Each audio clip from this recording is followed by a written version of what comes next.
Queria pedir para vocês abrirem comigo no livro de Romanos.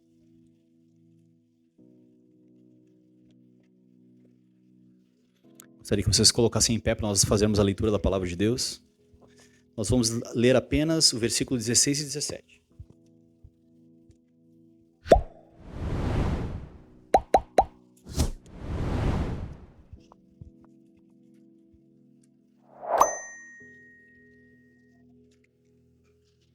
Escute com fé o que diz a palavra de Deus. Eu não me envergonho do evangelho, porque é o poder de Deus para a salvação de todo aquele que crê. Primeiro do judeu, depois do grego, porque no evangelho é revelada a justiça de Deus. Uma justiça que do princípio ao fim é pela fé, como está escrito. O justo viverá pela fé. Senhor, esta é a tua palavra, Senhor. O Espírito que inspirou, Senhor, essas palavras é o mesmo Espírito que paira sobre a tua igreja e que habita dentro de nós, Pai. Então nos dá, Senhor, olhos para te enxergar, ouvidos para ouvir o teu Espírito e fé para crer no teu Evangelho, Senhor. Essa é a nossa oração, em nome de Jesus. Amém e amém. Bom, eu acabei de ler o texto de Romanos 1, 16 e 17. Hoje eu vou falar sobre o porquê nós somos reformados. Como eu falei no início do culto, nós vamos gastar um tempo nas próximas semanas, agora, definindo algumas coisas. Nas 4 últimas semanas nós falamos sobre o que é a igreja. A igreja é o corpo de Cristo, é a família de Deus, é um templo espiritual onde se oferecem sacrifícios agradáveis a Deus. Tudo show, tudo lindo, tudo maravilhoso, perfeito, né? Acho que ninguém discorda de nada até aí, né? Tudo beleza. Agora a gente vai definir a doutrina da nossa igreja. Vocês sabem que nem todas as igrejas são iguais. Hoje em dia nós temos diversas denominações diferentes, confissões de fé diferentes, práticas litúrgicas diferentes. E a questão aqui não é nem o que é o certo, o que é o errado, quem é que está mais certo, quem é que é mais santo, quem é que não é mais santo. Não é esse o papo. Eu quero refletir com vocês quais são os nossos valores, os nossos princípios e aquilo que todos aqui já têm experimentado, já têm vivido, já têm sentido na prática na nossa igreja. A doutrina da nossa igreja. Como a gente se posiciona e quais são os nossos diferenciais em relação a outras denominações. Amém? Então, assim, o meu esforço aqui é de a gente tentar definir a nossa identidade. E às vezes não é fácil fazer isso. Né? Eu me lembro de uma série que a gente estava vendo esses tempos, que até era com a Anne Hathaway. Como é que é o nome daquela série? Que ela tem depressão lá e tal, e daí ela tem que fazer uma... Como é que é o nome? Não é Modern Love? Modern Love? É. Daí ela tem que entrar num site de relacionamento, ela tem que definir como é que ela é e tal, e ela não consegue fazer isso em poucas palavras. É difícil para ela se definir. Imagina para uma igreja inteira, imagina para uma denominação inteira, quantos distintivos e quantas coisas precisam ser definidas. Mas para a gente começar, então a gente vai falar, novamente, há 2 anos atrás a gente já falou sobre isso, que a gente também fez uma série, né? Como é que era o nome da série que a gente fez? Igreja é tudo igual? Então é mais ou menos nessa pegada. É bom pensar sobre igreja e é bom repensar os nossos valores. A gente está prestes a alugar um prédio, a assumir uma posição num lugar novo, e pessoas novas vão chegar no nosso meio, e elas não vão só perguntar para mim como é que é a Casulo, como é que é a nossa igreja, elas vão perguntar para vocês. A minha pergunta é, será que vocês sabem definir bem como é que é a nossa igreja? O que a gente crê, o que a gente não crê? Como é que é a identidade da nossa igreja? Então a gente vai gastar esse tempo, reunião por reunião, definindo algumas coisas, tá bom? Então eu queria perguntar para vocês aqui, vocês acham que a gente é reformado? Pode responder, tá? Não é uma pergunta retórica. Vocês acham que a gente é reformado? Sim ou não? A resposta é mais ou menos. Sabia disso? É mais ou menos. Mas tu estava certo. Tu viu como não há nem entre nós aqui, 30 pessoas, não há unanimidade. E a gente precisa buscar essa unanimidade. O máximo possível, o mais denominador comum possível. A gente vai pensar sobre isso. Então, a minha tese aqui hoje é falar um pouco sobre a Reforma Protestante e o quanto ela influencia e permeia a nossa teologia e a nossa eclesiologia e tudo mais. O nosso ser e viver igreja. Né? Então, uma vez, a gente estava conversando com uma pessoa da igreja, eu vou tentar assim, não demonstrar quem é a pessoa para ser o mais neutro possível. Mas eu conversei com uma pessoa da igreja e essa pessoa tinha dúvidas se eu orava por cura, se a gente acreditava na cura de pessoas. Então, eu não sabia se podia pedir para o pastor orar ou não, ou seja, se a igreja cria e ia orar por cura no culto ou fora do culto ou não. Isso é uma dúvida. Por que tinha essa dúvida? Porque na cabeça dessa pessoa nós somos reformados. E na cabeça dessa pessoa reformada não ora por cura. Então, esse rótulo às vezes ajuda a definir e às vezes atrapalha. Às vezes atrapalha. Então, vai ser bem provocativo o meu discurso aqui hoje. Por quê? Porque eu quero saber, no final a gente vai chegar, né, numa conclusão se vai ser bom ou se vai ser ruim a gente falar que é reformado ou não. No que isso ajuda a gente ou não? Será que a gente é reformado de verdade?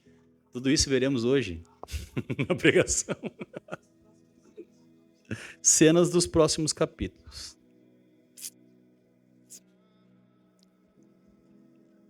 Então, ao mesmo tempo que ninguém gosta de ser rotulado de alguma coisa, rótulos nos ajudam a identificar certas coisas. Ok? Uma boa marca, um bom branding ajuda. Então, todo mundo conhece o logo da Apple. A maçãzinha lá. Bateu o olho e reconheceu. Quando você olha para o logo da Apple, o que você pensa? Pode falar assim de bate-pronto. A primeira coisa que eu penso é caro. Não é? Você não pensou isso? Também. Geralmente coisa boa é cara. Bateria viciada. Não é para mim. Boa, eu quero chegar aqui. Não é para mim. Ou tô louco para ter um. Meu caso é tô louco para ter um. Tô louco para ter um. Quem me dera. Então, rótulos nos ajudam a definir as coisas, nos ajudam a entender as coisas. E todo rótulo, ele cria justamente esse sentimento, Fred. Ou o rótulo, ele vai me despertar um desejo, ou vai me criar uma repulsa. Ou tu vai falar assim, não, eu realmente quero muito um desse. Gostaria muito de ter um Apple lá, sei lá o quê, top de linha, porque vai me ajudar no meu trabalho, vai me ajudar a fazer os vídeos lá da agência, vai me ajudar a fazer tal coisa. Ou não, eu não preciso disso, não tem por que pagar R$5.000 no telefone. Não é para mim. Beleza, ótimo, e não tem problema nenhum. Não tem problema nenhum você não querer um Apple e não ter dinheiro para comprar um Apple. Não tem problema nenhum, tá? Não sou pago pela Apple, gostaria. Se a Apple ver esse vídeo no YouTube e quiser me patrocinar, vou aceitar. Mas não tem problema nenhum você não ter dinheiro para comprar um Apple e não tem problema nenhum você não querer ter um Apple. Entendeu? A questão não é essa. A questão é que existe uma marca, existe um rótulo, e você pode querer ou não, estar disposto a pagar o preço caro e ter uma coisa de qualidade ou não. Aí é outra história. Por que eu usei esse exemplo? É um exemplo que todo mundo conhece, é uma marca super famosa, e isso vai nos ajudar a entender o rótulo reformado. Porque quando eu falo reformado, algum sentimento aparece no seu coração. Ou você é um reformado que... sou reformado. A fé, você já sabe os 5 solas, já sai tulipando todo mundo. Entendeu? Algum sentimento. Ou nasce algum sentimento de resistência.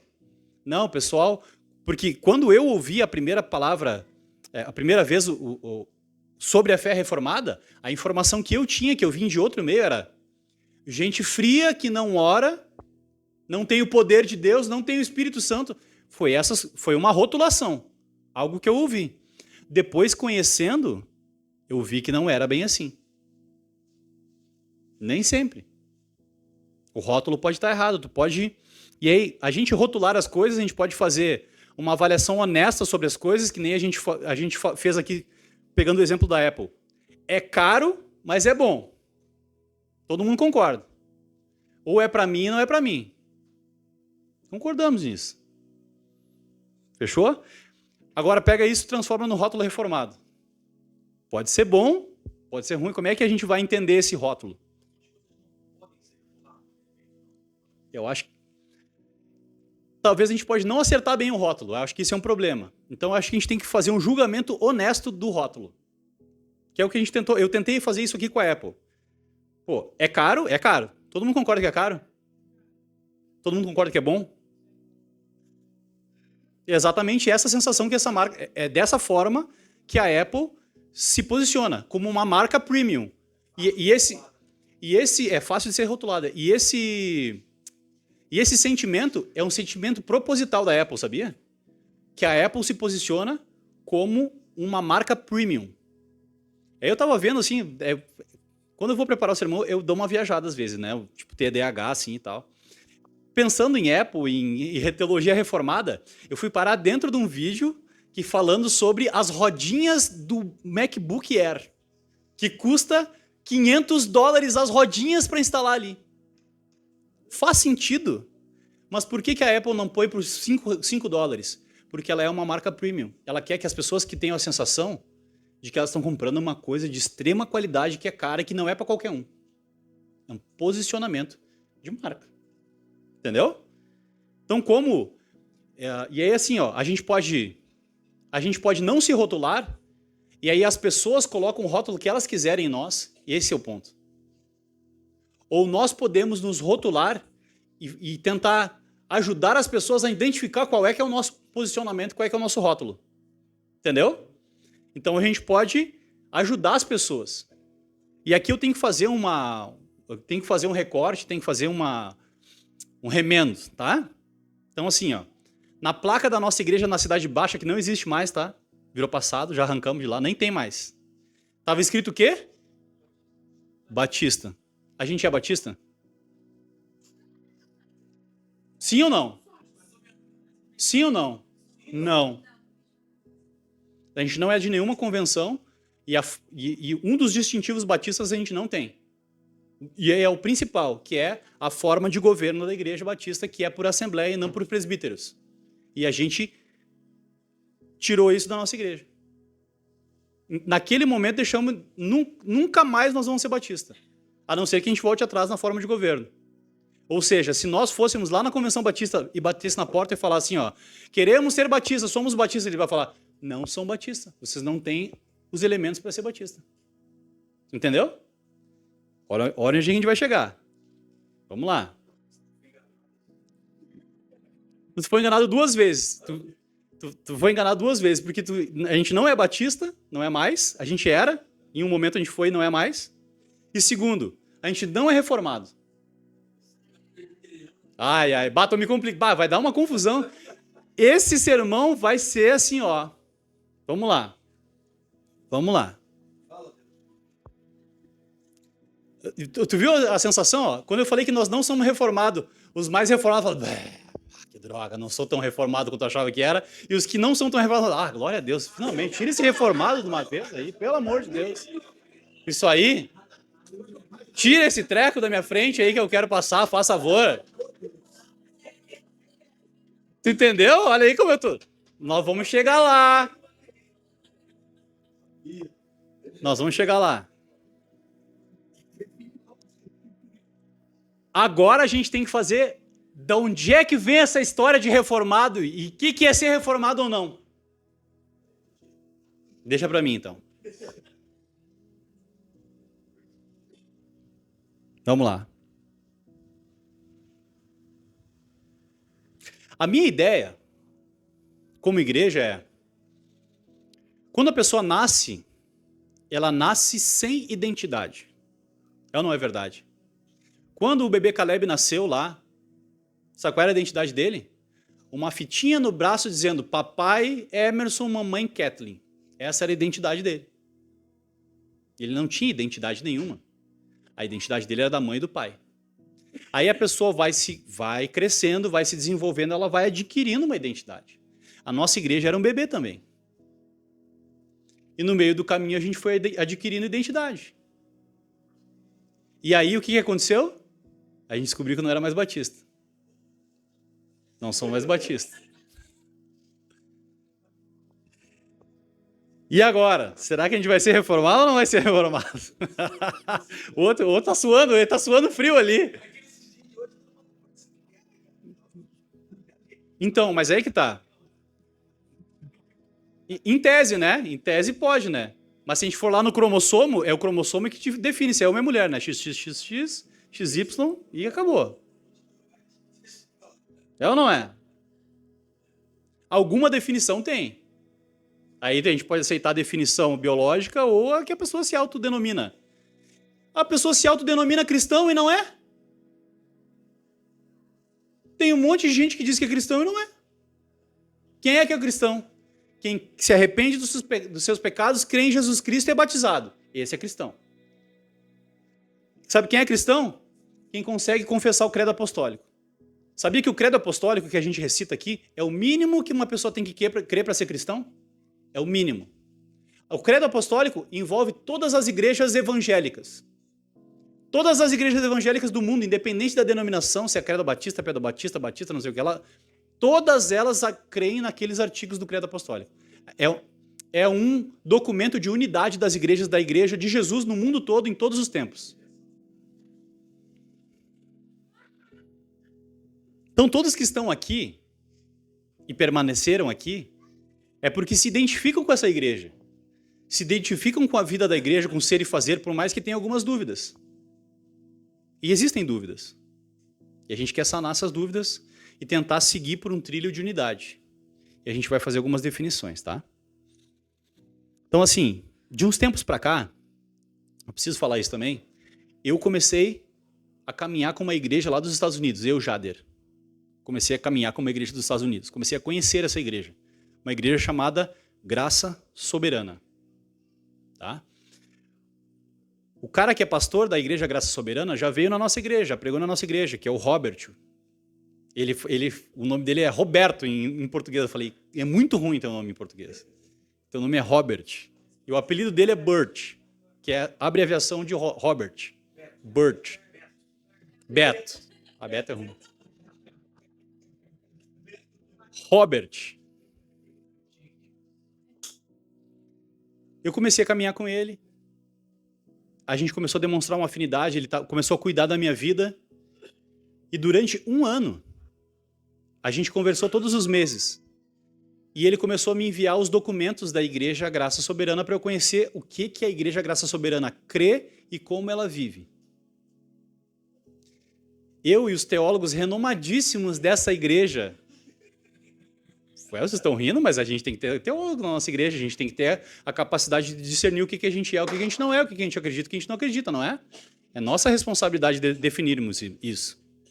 Então a gente pegou esses documentos, leu, e nós subscrevemos a confissão de fé da Igreja Graça Soberana. Define muito bem qual é o que a gente crê igual a eles. Uma outra coisa que é um valor, que são esses 7 valores compartilhados de todas as igrejas Graça Soberana. São eles: soteriologia reformada, e não é teologia reformada. Esse aí eu estou fazendo aqui, ó. Eu já conversei com o Lucas antes para eles não... O Lucas está bem resolvido, tá? Porque da outra vez a gente falou teologia reformada, e na verdade o termo é soteriologia reformada. E eu vou explicar o que é isso. E o que é diferente, tá? Soteriologia reformada, pregação e doutrinas centradas no Evangelho. Acho que isso aí tá todo mundo careca na nossa igreja, né? Centrado no Evangelho e tal. Concordamos. Continuacionismo. Nós acreditamos na continuidade dos dons do Espírito. Nós não somos cessacionistas. E aí veio a dúvida. Qual era a dúvida? A gente crê nos dons espirituais, a gente crê em cura e libertação e demônio, etc. Cremos. A gente não é cessacionista. mas a maioria dos reformados é. Então, nisso a gente já diverge. Entendeu? Uma outra coisa. A gente entendeu, os teólogos dessa igreja renomadíssimos, formados no Trinity, Voices in My Head, é a faculdade que a gente se formou. A gente entendeu que o modelo bíblico que a gente gostaria de seguir era o modelo de liderança plural. Por isso que a gente saiu. A gente não é nem episcopal, que é as igrejas que tem uma pessoa que manda sozinha e tem autoridade total sobre a igreja. E a gente não é batista porque não é a assembleia que define o que é melhor para a igreja. Então, a gente é presbiteral. Então, a gente está caminhando para ter um presbitério nessa igreja. Então, eu, pastor, estou treinando pessoas para ocuparem esse lugar de presbitério na igreja. A gente entendeu que esse era o melhor caminho para ter uma liderança plural e bíblica. E a gente fez lá, há um tempo atrás, não me lembro a data, uma assembleia, abrindo mão da decisão por assembleia e votando para ser uma igreja presbiteral. Então essa foi uma mudança. Nesse momento nós definimos que não somos mais batista. Então eu comecei a caminhar com essas igrejas, vou falar os 7 valores rapidinho aqui. Soteriologia reformada, doutrina e pregação centradas no evangelho, uma igreja governada por presbíteros, que acredita na continuidade dos dons espirituais, que é complementarista no lar e na igreja, ou seja, a liderança da igreja é uma liderança masculina, biblicamente falando, como está lá em 1 Timóteo capítulo 3. Ou seja, só presbíteros homens exercem esse papel de governo na igreja. É isso que a Bíblia diz, é isso que nós cremos, e é assim que nós organizamos a igreja. E o homem é o cabeça do lar. O homem é o cabeça do lar, nós cremos nisso. E então vai ter uma pregação que eu vou falar só sobre isso. Como é que essa doutrina ajuda na formação da nossa igreja e da nossa casa. Vamos chegar lá. Uma outra coisa que a gente acredita é na plantação de igreja e nas missões globais, que é um valor das igrejas Graça Soberana, eles fomentam isso, e nós também, nós somos uma plantação de igreja, não tem como não acreditar em plantação de igreja, se a gente é uma plantação de igreja. E o último valor é que a unidade da igreja ela precisa ser expressa em relacionamentos.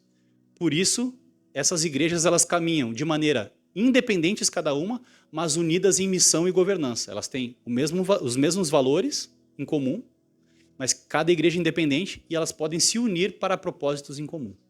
Essa é a visão da Igreja Graça Soberana lá. Foi por isso que eu aceitei caminhar com eles e conhecer profundamente. Então, já vem há algum tempo, tá? Então, por que eu estou falando sobre Igreja Graça Soberana? Porque, até o momento, se a gente tivesse que escolher um rótulo e eu tivesse que vestir uma camiseta, eu vou jogar no Corinthians, no Santos, onde é que eu vou jogar? Nos Batista, nos Presbiteriano? Onde é que eu visto a minha camiseta para jogar bola? Na Graça Soberana. Porque eu concordo com 99,9% do que eu vi, ouvi e li até agora. E é a maneira como a gente tem se organizado também. A gente identificou ali, mas isso aqui é muito nosso. Não tem por que não dar... E daí, quando eu estava nessa encruzilhada de batista, não batista e soberano, não soberano, mas eu sou muito mais isso aqui do que batista. Então, assim, todo mundo sabe, é um fato histórico a Reforma Protestante. 31 de outubro de 1517 aconteceu. Lutero tinha 95 teses contra a Igreja Católica. Tinha várias coisas erradas na Igreja Católica, inclusive a teologia, e principalmente o fato de a Igreja ter a autoridade final e não a palavra de Deus. Então o que Lutero fez foi colocar a palavra de Deus e o Evangelho no centro. E foi lendo esse texto de Romanos que nós acabamos de ler, à luz de velas, que ele chegou à conclusão de que a justificação é pela fé e não é pelas indulgências da Igreja Católica, nem pelas penitências que lá são proclamadas. Foi lendo esse texto que ele chegou a essa conclusão. E aí, meu filho, aí o bicho pegou. E aí várias reformas aconteceram. A partir... Por que eu estou falando de rótulos, tá? Porque na época esse rótulo reformado era todo mundo que não é católico é reformado. Em 1517, se tu não fosse católico, tu era reformado. Independente da crença que tu tivesse. A partir dali, em 1517, Quem não era católico era reformado. Tá? Vamos lá. Os movimentos começaram a eclodir. Lutero na Alemanha, João Calvino na Suíça, Zwinglio ali na Suíça também, John Knox na Inglaterra e na Escócia. Várias reformas foram acontecendo. John Wesley, depois John Wesley é considerado avivalista, é mais tarde. Mas aí tem a igreja anglicana na Inglaterra, que no início era reformada, depois probleminha lá. Não, Malafaia não. Tá bem de referência o homem, né, meu? Esse aí, ó. Esse aí quem precisa de uma reforma é ele, no caso, né? Tinha que botar o bigode para voltar a ser mais ou menos. Então começou esse movimento de reformas em vários lugares do mundo. E qual era o movimento da reforma? Colocar a palavra de Deus como autoridade final da Igreja de Jesus. E o Evangelho como a mensagem principal da Igreja. Isso é o suco da teologia reformada. Só que daí o que aconteceu? Cada reformador foi sistematizando a sua teologia. Então, entre os próprios reformadores havia diferença. Há diferenças consideráveis entre Lutero e Calvino. Entre Calvino e Zwinglio. Entre Calvino e John Knox. Existia diferença entre eles. E aí o que aconteceu? Lá no ano de 1561, eles fizeram a primeira confissão de fé reformada. E assim, só fazendo um paralelo com o Brasil, às vezes parece que no Brasil a igreja reformada é uma novidade agora, com Nicodemos e com Hernandes Dias Lopes. Completamente equivocado. Sabia que Calvino mandou missionários chamados huguenotes para o Brasil? E eles foram martirizados na Baía de Guanabara, lá nos teus amigos lá no Rio de Janeiro. Lá. Foram martirizados lá no Rio de Janeiro. E, inclusive, no Brasil existe uma confissão de fé, que é a Confissão de Guanabara, que é uma confissão de fé reformada lá de 1500 e pouco. Então esse negócio de reforma já chegou aqui há muito tempo. Mas vamos lá. Então assim, vamos ampliando o nosso conhecimento do que é ser reformado, tá? Então a reforma, no início, começou com as 5 solas. Sola Scriptura, Sola Gratia, Sola Fide, Solus Christus e Soli Deo Gloria. Nesse sentido, nós somos reformados. Nós concordamos com essas 5 solas. Até aqui, estamos juntos. Nós não somos católicos e concordamos com as 5 solas. Quando eu falei que nós somos reformados mais ou menos, é nisso que eu estou querendo dizer. A gente não discorda totalmente, a gente é reformado em parte. Até ali eu vou estabelecer esse ali. Então nós cremos nas 5 solas. Somente a Escritura é a palavra de Deus e ela é a autoridade final da igreja. É isso que essa sola diz. A salvação é pela fé, como nós acabamos de ler, pela graça de Deus, não é mérito do homem, a salvação pertence ao Senhor, é pela graça de Deus. Ela vem pelo meio do Filho de Deus, que é Jesus Cristo, do seu sacrifício, morte e ressurreição. E tudo isso Deus fez para a sua glória. Nisso aqui nós fechamos. Isso aí nós somos reformados. Tá? Só que daí o que acontece? Em 1561 foi feita a Confissão Belga. Tá? Depois, em 1563, foi o Catecismo de Heidelberg. E depois, em 1619, foi feito o Concílio Sínodo de Dort, na Holanda, justamente para definir algumas doutrinas da teologia reformada. Aí agora, olhando para a nossa prática, tem várias coisas que nós não conseguimos subscrever nessas confissões que são confissões reformadas. Por exemplo, nós não batizamos crianças. Reformados batizam criança. Nós somos credobatistas. Nós acreditamos que o batismo é depois do arrependimento para a salvação. O arrependimento é a evidência do novo nascimento. E o batismo é o selo, o sinal e o selo de que essa pessoa está fazendo uma aliança com Deus. É isso que nós cremos. Nós somos credobatistas. E os reformados são pedobatistas. Eles batizam criança que nem a Igreja Católica. Eles têm os motivos deles. Não tenho tempo para falar sobre isso agora, mas nós não somos credobatistas. Nós somos pedobatistas, nós somos credobatistas. Então a gente já não é tão reformado. Então se a gente fosse lá na Presbiteriana, no tio Nico, ô tio Nico, abraça nós aí. Vai ter que batizar os bebês aí. Senão não vai dar. Não somos reformados. A gente não tem como andar com eles, entendeu? Então eu quero estabelecer esses limites. Pô, quando eu comecei aqui, eu falei, bah, vai malhar os pentecostal, né? Vai descer a ripa nos pentecostais, dizer que nós não somos pentecostal porcaria nenhuma. Não, a gente não é reformado muito. Então eu vou estabelecer os limites. E no Catecismo de Heidelberg também, eles falam sobre o pé do batismo e tem outras coisas que a gente discorda, mas esse aí é o principal, tá? O lance do pé do batismo. Então isso quer dizer que nós somos reformados até ali. Nós somos reformados até ali. Nós concordamos com as doutrinas da graça, ou seja, nós cremos que a salvação pertence ao Senhor. Então, por isso que a definição da Igreja Graça Soberana, e a nossa também não é teologia reformada e nem nós somos reformados. Vamos ser formados. Nós não somos reformados, a gente não consegue abraçar tudo da reforma, toda a teologia reformada. Mas nós temos a soteriologia reformada, ou seja, a parte da salvação nós concordamos com os reformadores. Deu para entender? Deu para entender? Ficou dúvida? Então, a parte da doutrina da salvação, nós somos reformados. Nós cremos nos 5 solas e nas 5 doutrinas da graça, ou 5 pontos do calvinismo. O nosso reformismo acaba ali. Acabou. Acabou a reforma aqui. A gente é reformado até ali. Dali para frente, daí já é teologia aliancista, pedobatismo. Isso aí a gente já não é. Então, a gente é reformado até ali. Por isso que o nosso valor, então, não é teologia reformada, e sim soteriologia reformada. Mas é claro, nós somos influenciados profundamente por essa teologia. Nós somos as pessoas que a gente cita na pregação, os teólogos que a gente lê, nós somos profundamente, não estou desdenhando a teologia reformada, só estou definindo o limite.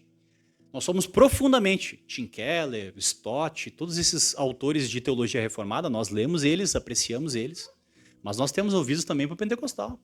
Nós temos ouvido para outros também, outros teólogos. A gente não é fiel à reforma, a gente é fiel à palavra. A gente é fiel à palavra de Deus. Se alguém chegar aqui e provar na palavra para nós, a gente abraça, é ou não é? É ou não é? Sim. Ou a gente é fiel ao Calvino? Eu não sou fiel ao Calvino. Sou fiel a Jesus e à palavra. Calvino é depois. Calvino a gente lê o que ele escreveu e a gente vai ver se está na palavra ou não. Não assina embaixo daquilo que Calvino escreveu completamente de olho fechado. Vocês entenderam como é diferente? Vocês entenderam como é diferente? Então é isso aí. Então a salvação, ela é obra de Deus. Nós cremos nisso. E agora, nós vamos fundamentar biblicamente aquilo que nós cremos. Sem citar Calvino, sem citar Lutero. Vamos para a Bíblia. Abre comigo em Efésios 2. Abram comigo em Efésios capítulo 2.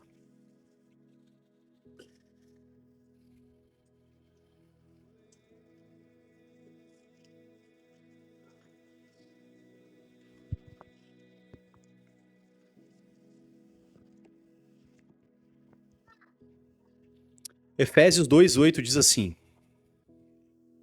Pois Deus... Opa, Gálatas 2 não dá, né? Aqui.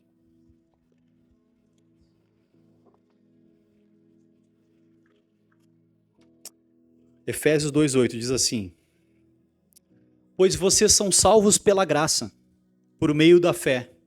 E isso não vem de vocês, é dom de Deus. Não por obras para que ninguém se glorie, porque somos criação de Deus realizada em Cristo para fazermos as boas obras, as quais Deus preparou antes para nós as praticarmos. Então aqui, ó, teologia reformada, soteriologia pura. Nós somos salvos pela graça por meio da fé, sola gratia, sola fide. E isso não vem de vós, é dom de Deus. Nós sabemos isso por meio da Escritura, e a salvação vem por meio de Cristo Jesus, que foi enviado por Deus. Nós lemos na nossa oração aqui que a reconciliação, ela foi iniciativa de Deus. Nós só nos voltamos para Deus, porque Deus se voltou primeiro para nós, enviou o seu Filho para morrer na cruz por nós. É isso que nós cremos. Isso a gente concorda com a Bíblia. Isso aqui faz parte da teologia reformada? Isso aqui sim.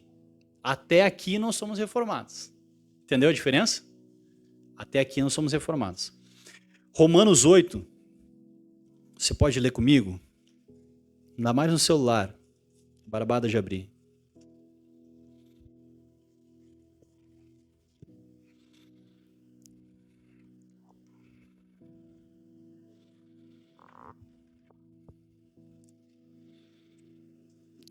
Romanos 8, 28 a 30 diz assim: sabemos que Deus age em todas as coisas para o bem daqueles que amam, dos que foram chamados de acordo com o seu propósito. Pois aqueles que de antemão conheceu, também os predestinou para serem conformes à imagem de seu Filho, a fim de que ele seja o primogênito entre muitos irmãos. E aos que predestinou, também chamou. Aos que chamou, também justificou. E aos que justificou, também glorificou. A iniciativa é de Deus. A Deus pertence a salvação. Eu não tenho problema nenhum em concordar com a teologia reformada e com a Bíblia e dizer que se você crê em Cristo Jesus, você foi predestinado por Deus para crer em Cristo Jesus. Num tempo oportuno ele te chamou, ele te justificou e você já está glorificado com Cristo. Só que você não enxergou ainda. Lá no futuro, o verbo está no futuro. Você já está, se de fato você foi predestinado, chamado e justificado, você já está glorificado com Cristo na eternidade.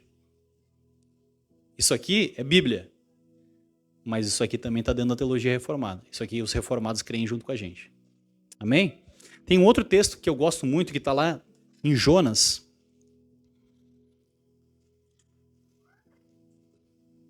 Capítulo 2.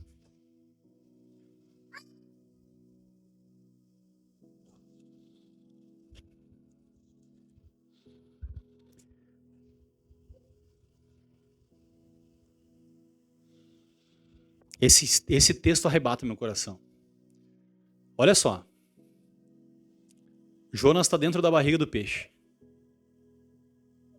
E ele está fazendo uma oração de desespero. Ele está orando um salmo ali. E ele diz assim, ó, Jonas 2,9. Mas eu, com um cântico de gratidão, oferecerei a ti sacrifício. O que eu prometi, cumprirei totalmente. A salvação vem do Senhor. Ninguém pode conquistar a salvação. A salvação vem do Senhor. Se você é um salvo em Jesus, foi porque Deus quis. É isso que a palavra de Deus diz e é isso que nós cremos. O nome disso, que talvez você não soubesse, você está sabendo hoje, está falando a respeito da doutrina da salvação. O nome disso é soteriologia.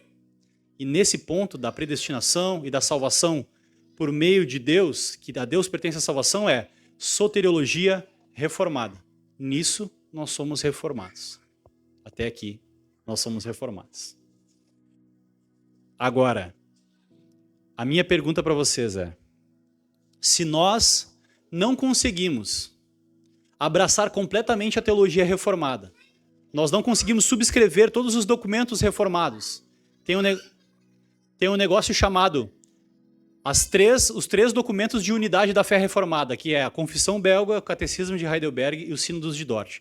Se nós não conseguimos ler e assinar embaixo desses documentos, que são os documentos que definem que alguém é reformado, nós somos reformados? Não. Esse rótulo não nos define com clareza. Esse rótulo não nos define com clareza. Nós bebemos dessa teologia, nós lemos esses documentos e concordamos em vários pontos, mas em alguns não. Então, se nós chegássemos lá para o tio Nico, para o Hernando Dias Lopes e falassem, a gente pode ser reformado? Ele ia falar, vocês não são reformados. A real é essa. A real é essa. Ah, vocês vão voltar menos reformado para casa hoje, hein? Quem diria? Depois de 2 anos e pouco falando de reforma e calvinismo, não sei o quê, hoje eu acabei com a reforma de vocês todos. A nossa convicção de fé vem das Escrituras. Nós reconhecemos o valor dos documentos, consultamos eles, mas as nossas convicções devem sempre ser fundamentadas nas Escrituras. A nossa igreja, então, Graça Soberana, tem uma confissão de fé própria, que nós devemos ler. Essa sim, você pode pegar então agora, se você tiver paciência, claro. Pega a Confissão Belga, Catecismo de Heidelberg e a Confissão de Fé da nossa igreja. Vê com qual que você concorda mais. E depois a gente conversa. Eu já li essas. E eu concordo com essa outra confissão de fé. Um documento que foi formulado pelos pastores e teólogos, então, lá da Igreja Graça Soberana. Nós lemos, revisamos e nós subscrevemos essa confissão de fé, que parte das Escrituras e abraça a nossa fé. Por isso nós cremos sim que a salvação pertence ao Senhor, mas não da forma como os documentos todos reformados lá. Nós não concordamos com toda a teologia reformada. Então cuidado com esse rótulo. Cuidado com esse rótulo. Porque esse rótulo pode atrapalhar pessoas que querem se juntar à nossa igreja e não estão se juntando por causa desse rótulo. Ah, não, mas os caras são reformados. Lá não creem no Espírito Santo. Não é o que fala isso aí, Luquinhas? Lá não creem no Espírito Santo. Eu não sei de onde. Alguma vez eu falei isso? Alguma vez eu falei que nós não cremos no Espírito Santo. Saiu da minha boca. Alguma vez eu deixei de orar por cura ou por qualquer outra coisa porque eu não creio no Espírito Santo. Então por que eu coloco esse rótulo em nós? Se nós não colocamos esse rótulo em nós, nós cremos no Espírito Santo. Nós cremos no Espírito Santo. E nós cremos na soteriologia reformada. Uma pimentinha preta ali, uma coisinha ali. Mas não, esse rótulo, o que eu estou querendo dizer para vocês? Que esse rótulo não cabe em nós. Essa roupa é justa demais para nós. Não, a gente não entra nessa roupa aí. Entendeu? Então a gente precisa pensar. Qual é a roupa que nos serve? Qual é a camisa que a gente vai vestir? Essa é a ideia. Essa é a ideia. Eu tinha uma imagem aqui para mostrar para vocês, que é assim. Em algum momento, a gente tem que concordar com alguém. Vocês não acham? Pô, se a gente é cristão, a gente tem que concordar com ele. Nós vamos achar alguém que concorda com a gente. Nas coisas, assim, fundamentais da fé. Nós estamos procurando essa roupa aí que nos cabe. Será que a gente achou ou não? Vamos investigar nessa próxima série aí. A gente vai aprofundar. Por isso, então, esse rótulo reformado não cabe bem para nós. Mas eu gostaria muito que todos aqui lessem a confissão de fé da Igreja Graça Soberana e a gente se aprofundasse nisso. Que vocês conhecessem essa igreja que define tão bem a nossa identidade, como eu já tenho falado para vocês, e que tem também, e aí que tá, esse é o ponto que eu queria falar com vocês hoje, sobre a soteriologia reformada e esses valores. Vocês viram, o Burt veio aqui, veio o Rich, veio pastores lá da Igreja Graça Soberana dos Estados Unidos, vieram aqui para estar com a gente, e eles falaram assim, ó, eu acho que vocês são Igreja Graça Soberana, hein? Só não sabe ainda. Porque a gente identifica os mesmos valores em vocês e vocês se identificam com a gente. Então a gente está nesse namoro aí. Será que vai dar bom? Então a gente já tem caminhado há um tempo. Só que eu sei que às vezes eu falho em passar isso para vocês. Porque para a maioria de vocês aqui, o Burt é o cara lá dos Estados Unidos que caminha comigo e é isso aí. Mas há um interesse deles caminharem com a gente e a gente tem que ver se nós também queremos, né, caminhar com eles também. Tá bom, gente?